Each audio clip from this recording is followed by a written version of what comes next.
हसनैन एक सादा सा लड़का था। ना ज्यादा दोस्त, ना ज्यादा बातें। लेकिन उसकी एक आदत अजीब थी। वो अक्सर कहता था, मुझे लगता है कोई मुझे देख रहा है। सब लोग हंस देता है, ड्रामा करता है। लेकिन हसनैन सीरियस होता जा रहा था। एक दिन स्कूल से वापस आते वक्त उसे रास्ते में एक छोटी सी पुरानी किताब मिली। काली कवर, ऊपर अजीब सी निशानियां बनी हुई। उसने सोचा, शायद किसी की गिर गई हो। लेकिन उसने उसे उठा लिया। उस दिन के बाद सब कुछ बदल गया। रात को हसनैन ने वो किताब खोली। अंदर कुछ लिखा था, लेकिन अजीब जबान में। जैसे ही उसने पहला पेज पालता, हवा तेज चलने लगी और उसके कमरे की लाइट हल्की सी डिम हो गई। उस रात हसनैन ने पहली बार एक आवाज सुनी, हसनैन। वो डर गया। कौन है? कोई जवाब नहीं। लेकिन उसके बाद से वो आवाज रोज आने लगी। ब्लैक मैजिक का असर धीरे धीरे हसनैन बदलने लगा। उसे नींद नहीं आती थी। वो अकेला बात करता था, आईने में खुद से बात करता रहता।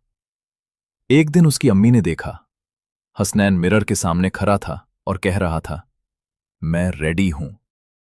लेकिन उसका रिफ्लेक्शन मुस्कुरा रहा था, जबकि हसनैन नहीं।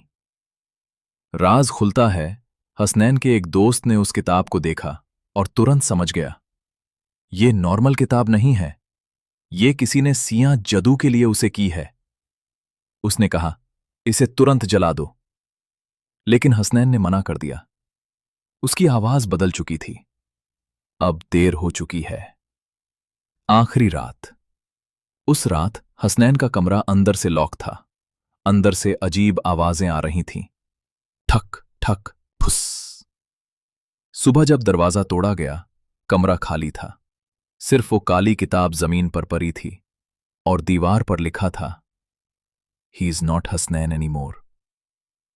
Last line.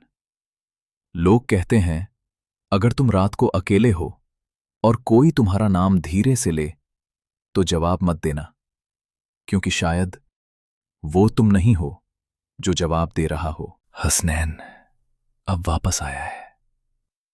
हसनैन के गायब होने के बाद सब कुछ खत्म नहीं हुआ था।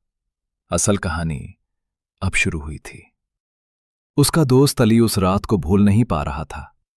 उसके दिमाग में सिर्फ एक बात घूम रही थी। हसनैन ने कहा था, देर हो चुकी है, किताब दोबारा मिलती है। अली ने डिसाइड किया कि वो सच जान के रहेगा। वो चुपके से हसनैन के घर गया। कमरा अब भी बंद था, लेकिन इस बार दरवाजा खुद ही हल्की सी आवाज के साथ खुल गया। क्रीक।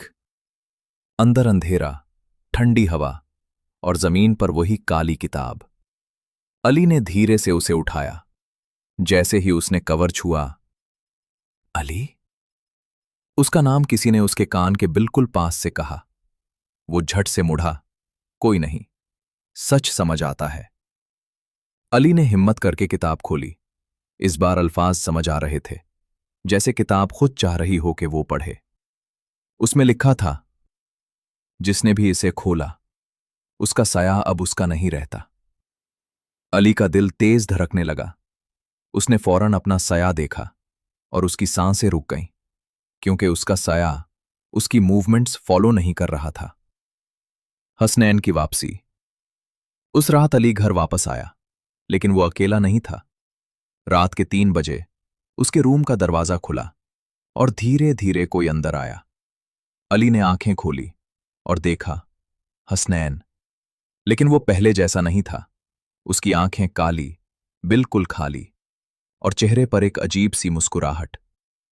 अली ने डरते हुए कहा, हसनैन, तू ठीक है? हसनैन ने सर झुकाया, फिर धीरे से बोला, मैं हसनैन नहीं हूं। असली खौफ अली पीछे हटने लगा। फिर तू कौन है? हसनैन या जो भी वो था, धीरे धीरे उसके पास आया और उसके कान के पास जाकर बोला, मैं वो हूं जो उस किताब में था। रूम की लाइट अचानक बंद हो गई और अंधेरे में सिर्फ एक आवाज गूंजी, अब तुम दोनों मेरे हो। आखिरी मंजर सुबह। अली के घर वालों ने देखा, रूम का दरवाजा खुला था। अंदर कोई नहीं, सिर्फ जमीन पर दो साए दिख रहे थे, लेकिन वहां कोई इंसान नहीं था। और दीवार पर लिखा था, दो और मिल गए। अरा, अगर तुम कभी अपना साया देखो और वो तुम्हारी बात न माने, तो समझ जाना, कहानी अभी खत्म नहीं हुई।